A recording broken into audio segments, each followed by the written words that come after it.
안녕하세요. 한국 딜리트 그룹에서 ESG를 담당하고 있는 연경흠 수석위원이라고 합니다.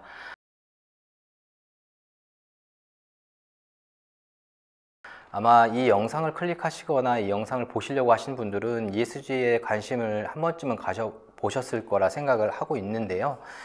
저희가 아마 2023년도, 24년도에 가장 ESG의 주요 키워드를 꼽아라 라고 하면은 지속가능성 공시라는 키워드를 아마 꼽을 것 같습니다.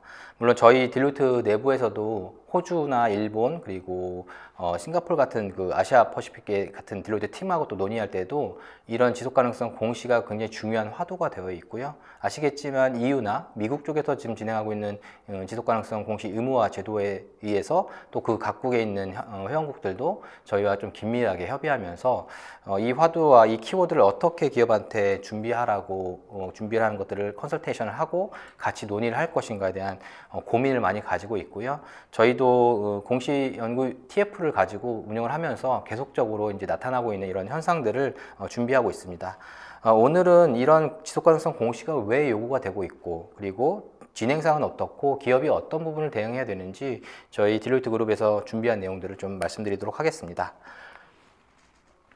먼저 지속가능성 공시 동향에 대해서 간단히 말씀을 좀 드리고 말씀을 좀 진행하도록 하겠습니다.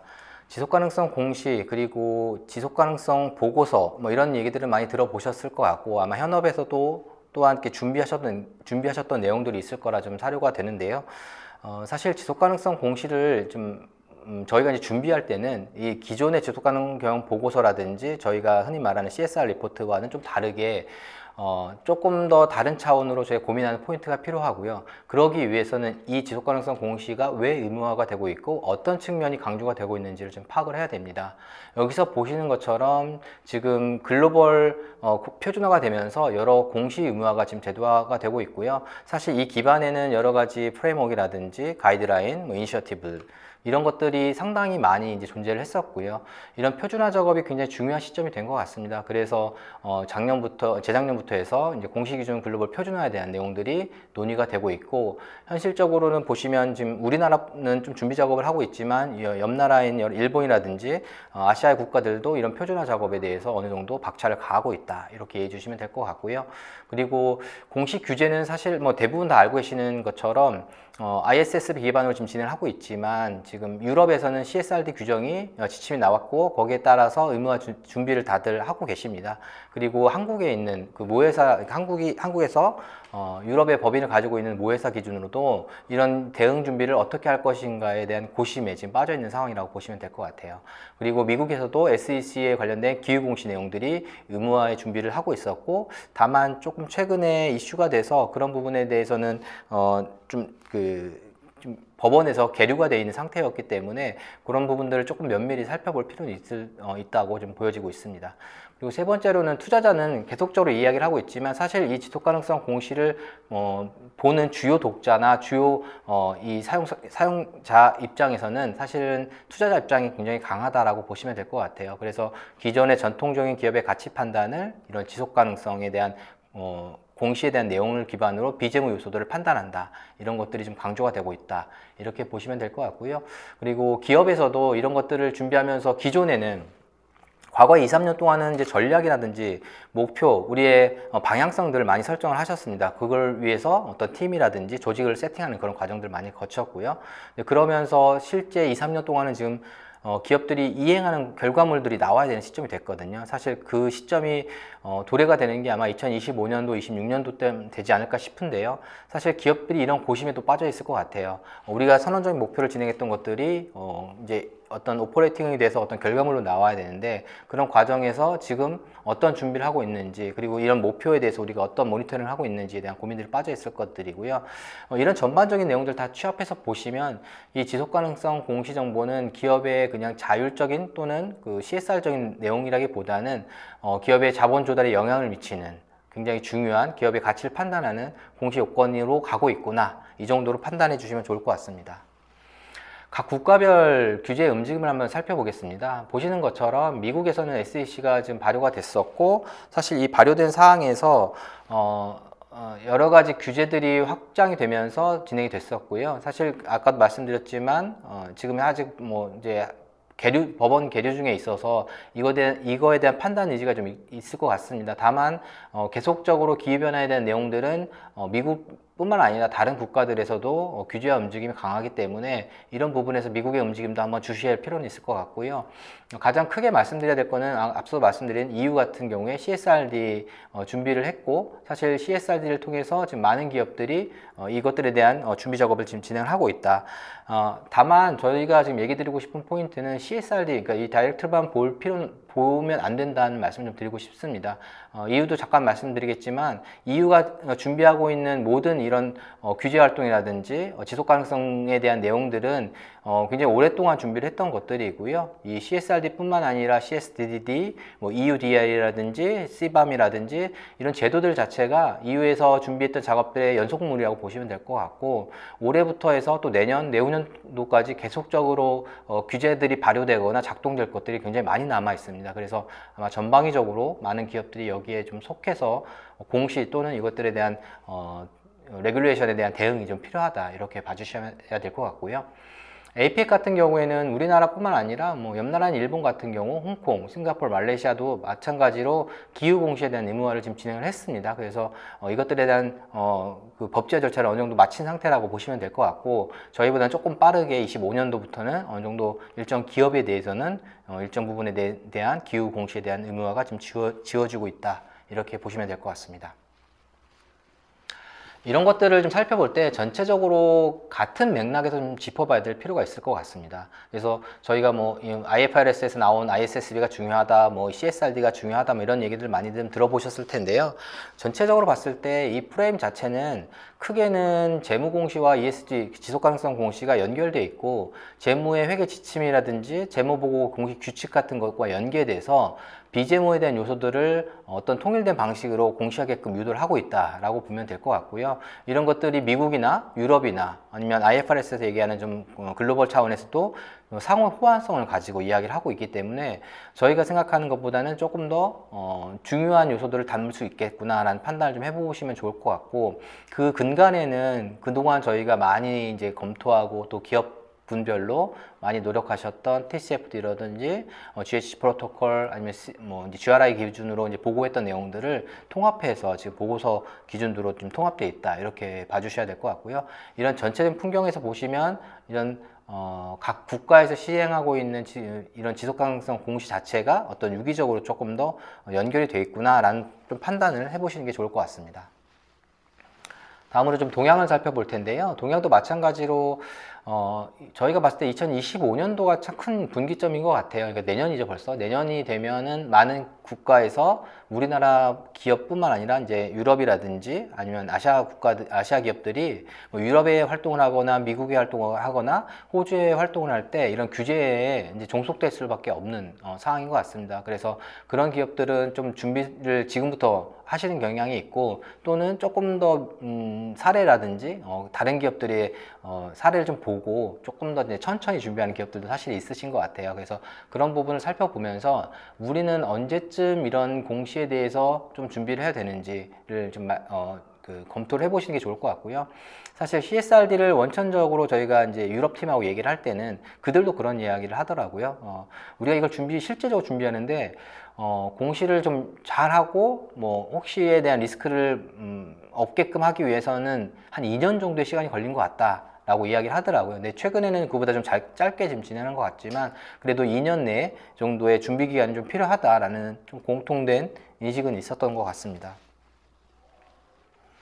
국내 지속가능경 보고서 현황인데요. 살펴보시는 것처럼 저희가 2020년도와 2024년도 현재 수준을 봤을 때 굉장히 많은 변화가 있는 걸로 보실 거예요. 그래서 상장사 기반으로도 이제 우측에 보이시는 것처럼 한 73% 정도가 지속가능경 보고서를 공시를 하고 있고요. 또 일정 산업 부분에 대해서는 모든 기업이 공시하는 경우도 있었습니다. 그리고 특히 이제 금융권 같은 경우에는 공시를 거의 100%에 달성하는 경우라고 보시면 될 것 같고요. 또 많은 기업들이 한 70% 이상의 공시를 하고 있기 때문에 이제 상장 기업들 자체적으로는 이 지속가능성 정보 공시가 굉장히 중요한 역할을 가지고 있다 라고 지금 보여지고 있고, 산업군별로 어떻게 해야 되느냐, 그거를 사스비라든지 이런 이니셔티브 프레임워크를 기반으로 하는 경우도 있는데요. 지속가능 보고서 별도로의 TCFD라든지 TNFD, 뭐 CDP라든지 이런 여러 가지 주제별, 토픽별 보고를 또 하는 기업들도 많아지면서 기업들이 준비하는 것들을 어떤 테마별로 관리를 진행하고 있다. 이렇게 보시면 좋을 것 같습니다.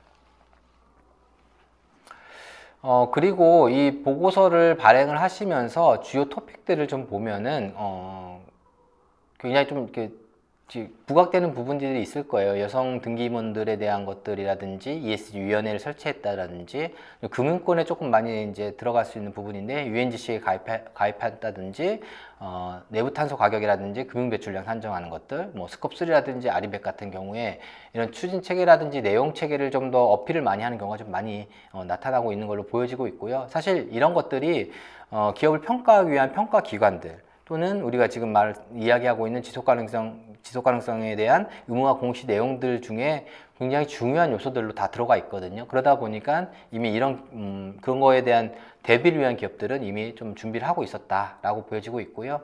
그리고 중대성 평가 마찬가지로 중대 이슈를 평가하고 중요 이슈를 평가할 때 우리가 이제 흔히 말하는 더블 매테리얼티, 그러니까 우리의 재무적 가치라든지 사회 환경적 가치를 이중으로 보는 이중 중대성에 대한 개념들을 적용한 기업들이 굉장히 많이 늘어나고 있다라고 보여지고 있고, 또한 그거에 대해서 그러니까 제3자 검증을 통해서 지금은 이제 현재는 제한적 검증이지만 그 제한적 검증 위주로 한 72% 정도는 어떤 검증 절차를 이행해서 공시를 하고 있다. 이게 지금 우리나라의 현상인 것 같습니다. 그래서 앞으로도 이런 부분이 어떤 그 수출을 하는 기업이라든지 상장사 기업들은 조금 더 의무화가 되면서 명확한 요건들이 더 정의될 것이다. 이렇게 지금 보여지고 있습니다. 다음으로는 싱가포르 사례를 말씀드리겠습니다. 싱가포르 같은 경우에는 비상장 기업에 대해서 기후 관련 공시를 의무화한 아시아 최초 국가이기도 하고요. 사실 최근에 이제 금융 허브가 되면서 많은 국가들한테 이런 활동들에 대해서 조금 더 강하게 이야기를 많이 하는 편이라고 보시면 될 것 같습니다. 그래서 2025년도까지는 기후 관련된 공시, 그리고 스콥 3는 2026년도까지, 그리고 2027년도는 외부 인증을 받은 정보 관리까지 확장을 하는 형태다라고 보시면 될 것 같고요. 거기에 이제 조금 더 많은 조금 작은 기업들, 소기업 기업들도 비상장 기업들도 포함해서 진행한 일정을 좀 잡았다라고 보시면 됩니다. 그리고 인도네시아 같은 경우에는 기존에 지속가능 보고서 제출 의무화가 있었기 때문에 21년도부터 해서 25년도까지 어떤 규모에 따라서 공시를 제출을 하고 있었는데요. 최근에 이제 ISSB 내용이 들어가면서 이 부분에 대해서도 태스크포스가 설정이 됐고 계속적으로 논의를 하면서 조금 공시 고도화에 대한 논의를 진행을 하고 있다. 이렇게 봐주시면 될 것 같습니다. 홍콩 같은 경우에도 기존에 준비 작업이 조금 늦어졌긴 했던 것 같아요. 그래서 공인회계사 협회에서 어떤 공개 초안을 만들고 내년 8월부터 이 최종안을 가지고 기반으로, 물론 이제 또 기후 관련된 공시입니다. 이것들을 진행하겠다라고 이야기를 하고 있고, 증권거래소에서도 이것들을 받아서 같이 검토를 하고 있다. 이렇게 봐주시면 될 것 같고요. 대만 같은 경우에는 아직 단계적으로 2026년부터 도입하겠다고 이야기를 한 상태로 계속적으로 활동을 준비를 하고 있고, ISSB에 대한 그 준수 여부라든지 표준에 부합하도록 진행하겠다는 이야기들을 계속적으로 하고 있는 상태다라고 보시면 될 것 같습니다. 마지막으로 공시 의무화에 대해서 우리 기업이 어떤 대응을 해야 되고 이 공시가 어떻게 변화해야 되는지를 보시면서 어떤 준비 사항들이 필요한지에 대해서 말씀을 드리도록 하겠습니다. 우리나라에서도 KSSB가 지금 이제 초안이 나와 있는 상태고 아마도 계속적으로 의견 수렴이 끝난 상태이기 때문에 어느 정도 확정안이 좀 준비가 되고 있을 거라 생각이 듭니다. 그 초안을 살펴보시면 우리나라도 이제 기후 공시 기반이기 때문에 KSSB 제2호와 TCFD에서 요구하는 권고 기준을 살펴보시게 되면 거버넌스 전략, 위험 관리, 지표 및 목표 내용들을 살펴보실 수 있는데요.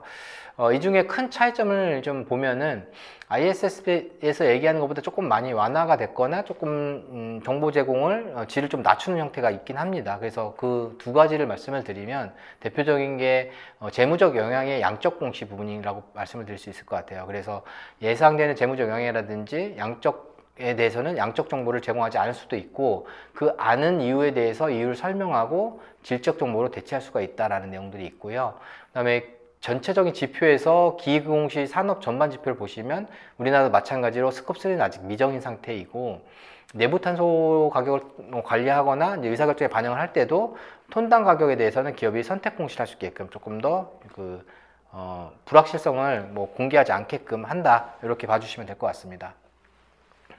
그러면 기업이 이런 것들을 가지고 어떤 걸 준비해야 되느냐, 제가 앞서 말씀드린 전반적인 지속가능성 의무공시에 대한 내용들의 프레임이라든지 내용들을 보시면 궁극적인 목표는 지향점을 갖게 됩니다. 그래서 사실 그거를 준비하기 위해서 기업들은 전통적으로 우리가 흔히 말했던 이제 지속가능성 보고서를 발간하는 것처럼 정보나 지표를, 데이터를 오픈하는 게 아니라 그 정보가 어떤 영향을 미치는지에 대한 판단을 하고, 그 판단에 대한 근거를 우리는 어떻게 해지하고 있는지에 대한 전략과 거버넌스가 포함된 내용들이 담겨야 되는 것들이 있거든요. 그래서 약간 사고의 전환이 좀 필요한 부분들이 있을 거라 생각이 되고요.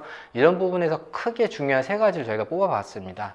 첫 번째는 이제 기후에 대해서 리스크라 오퍼튜니티를 식별하는 과정이고, 이 식별이 됐을 때 어떤 내용들을 가지고 우리가 준비를 할 수 있는지를 판단한다라고 보시면 될 것 같아요. 그래서 기후공시 핵심 요소를 크게는 위험 관리, 리스크가 무엇인지에 대한 부분과 이것들을 어떻게 전략화시키고 있는지, 그걸 하기 위해서 우리가 가지고 있는 사실 KPI죠. 지표와 목표를 가지고 어떻게 움직이고 있는지, 그거를 어떻게 뒷받침하고 의사결정하고 있는지에 대한 이 핵심 요소를 기반으로 해서 쭉 펼쳐보면은 결국에는 이 A1부터 CD까지, 3D까지 이런 활동들을 다 이루셔야지만 우리가 활동 보고를 할 수 있다.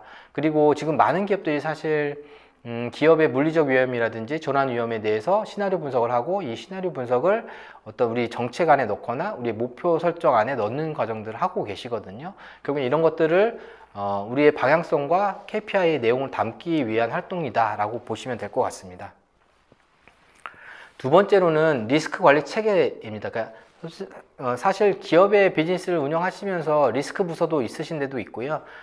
리스크 관리 총괄 책임도 가지고 계신 경우도 있으세요. 그래서 기업이 리스크를 사전에 대응하기 위한 준비 작업들을 많이 하고 계시고, 그런 리스크 관리 활동 안에 우리가 말하는 지속가능성 리스크를 판별한 지속가능성 이슈를 여기다 넣어서 같이 관리하는 것들이 가장 효과적이고 사실 그 바람직한 방식이긴 합니다. 그래서 흔히 말하는 지금 기후 관련된 리스크들도 우리의 비즈니스 전략 리스크와 같이 연결해서 진행하는 작업들이 좀 필요할 것이다 좀 판단이 되고 있고요. 그런 것들을 하기 위해서 비즈니스 환경이라든지 위험의 유형이라든지 잠재적인 리스크를 모니터링하는 과정들을 거치게 되고, 리스크에 대한 이 영향을 판별할 때 재무 관점에서는 사실은 가장 중요한 건 단기 관점이거든요. 우리 지금 현재 시점에서의 관점. 근데 여기에 지속 가능성은 단기와 중기와 장기까지에 대한 고려 사항들이 포함이 됩니다. 그래서 여기에는 시나리오를 통한 우리의 위험을 식별하고 평가하는 방식들을 좀 포함이 되고 있고요.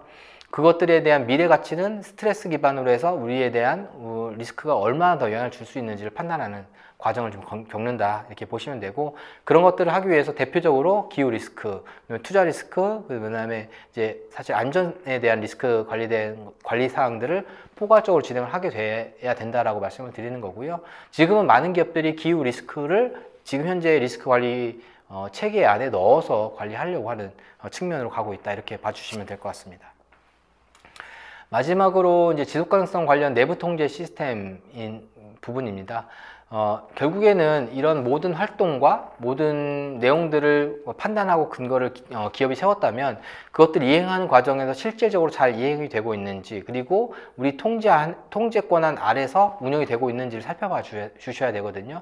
지금 그래서 내부 통제 시스템을 많은 기업들이 가지고 계신데요. 그 내부 통제 시스템 안에 이런 ESG 정보뿐만 아니라 ESG 활동, 그리고 지속가능성 공시에 대한 준비 활동들을 같이 넣어서 발생할 수 있는 오류나 위험들을 제거하는 활동들을 많이 하고 계십니다. 그러기 위해서 이런 데이터에 대한 정보 관리뿐만 아니라 아래쪽에 시스템 구축까지 해서 구조적인 문제라든지 우리의 좀 정책적인 문제라든지 또는 데이터들이 시스템으로 일관적이지 못한 부분, 그러니까 연결 자회사라든지 부서 단위의 통합 등을 같이 검토를 하고 있다라고 보시면 될 것 같고요.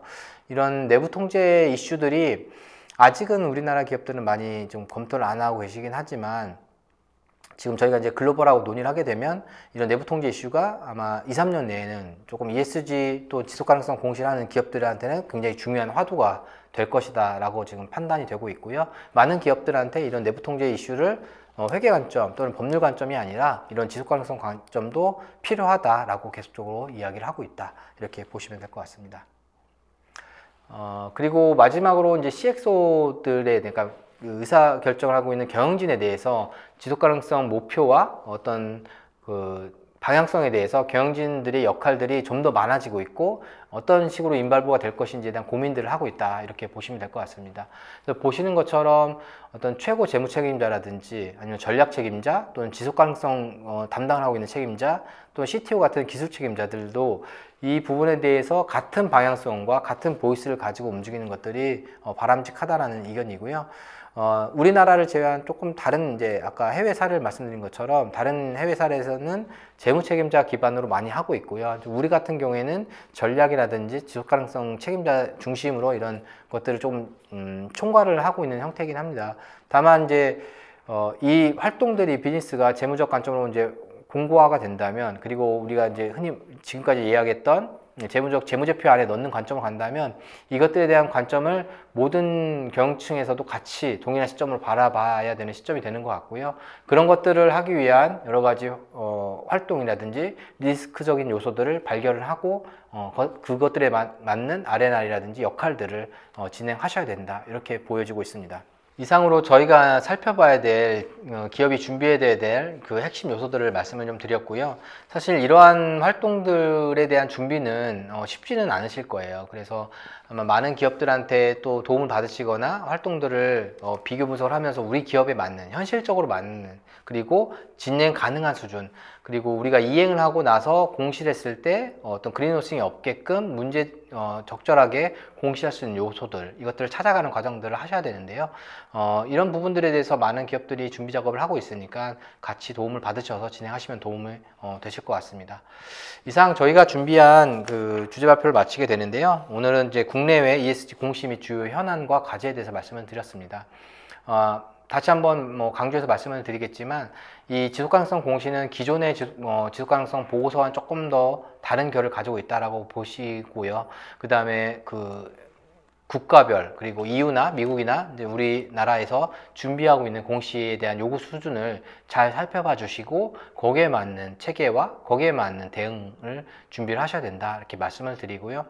조금 더 고민되는 부분들은 기존에 우리만의 정보를 관리가 이제는 이제 연결 기준인 그 종속회사까지 포함되기 때문에 해외 법인이든 아니면 우리 종속회사든 아니면 우리의 밸류체인상에 굉장히 중요한 협력회사든 이런 대상으로는 공통된 보이스를 낼 수 있게끔 어떤 우리만의 메커니즘을 만들어야 되고 우리의 공시체계를 만들어야 된다, 이렇게 이해해 주시면 좋을 것 같습니다. 앞으로도 많은 준비가 좀 필요하시겠지만 잘 준비하시고 우리 기업이 조금 더 지속 가능한 성장을 가질 수 있도록 기대하겠습니다. 감사합니다.